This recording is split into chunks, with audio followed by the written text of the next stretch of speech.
আসসালামু আলাইকুম। আপনার কাছে আমার একটি প্রশ্নটি হলো, একজন এতিম সন্তান তার দাদার সম্পত্তি থেকে কি কোনো অংশ পেতে পারে? ওয়ালাইকুম আসসালাম। খুব সুন্দর প্রশ্ন করছেন। যে আসলে আমাদের বাংলাদেশের প্রেক্ষাপটে দেখা যায় যে আ অনেক সময় দেখা যায় যে তার পিতা বেঁচে আছে, সে সময় তার সন্তান মারা যায়। তো তখন তার যে সন্তানরা আছে তারা কি এই সম্পত্তির অংশটুকু থেকে পাবে কিনা?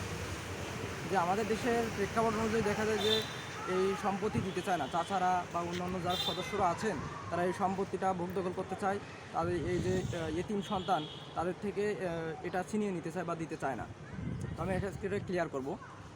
বাংলাদেশের এই আইনটা অনেক সুন্দর আইন। মানে ১৯৬১ সালের আগের বাংলাদেশের ১৯৬১ সালের আগে এই আইনটা প্রযোজ্য ছিল না এইভাবে।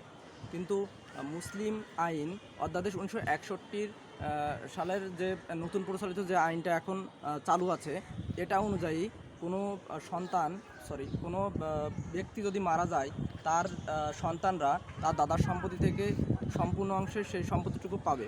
কিন্তু ১৯৬১ সালের আগে এই আইন কিন্তু বলবৎ ছিল না, বা এই আইনটা থেকে কোনো সম্পত্তি পেত না।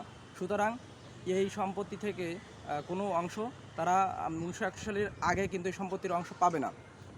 সেকশন 4-এ এটা ক্লিয়ার করে দিছে, ডক্ট্রিন অফ রিপ্রেজেন্টেশন, যে তার সম্পত্তি কোনো ব্যক্তি যদি মারা যায়, সেই সম্পত্তির তার সন্তানরা তার প্রতিনিধি হিসাবে, তার বাবার প্রতিনিধি হিসাবে তার দাদার কাছ থেকে এই সম্পত্তির পুরো অংশটুকু তারা পাবে। আসুন আমরা এতিমদের থেকে এই সম্পত্তিগুলো ছিনিয়ে না নিয়ে তাদের হক তাদের কাছে পৌঁছায় দিই। ধন্যবাদ সকলকে।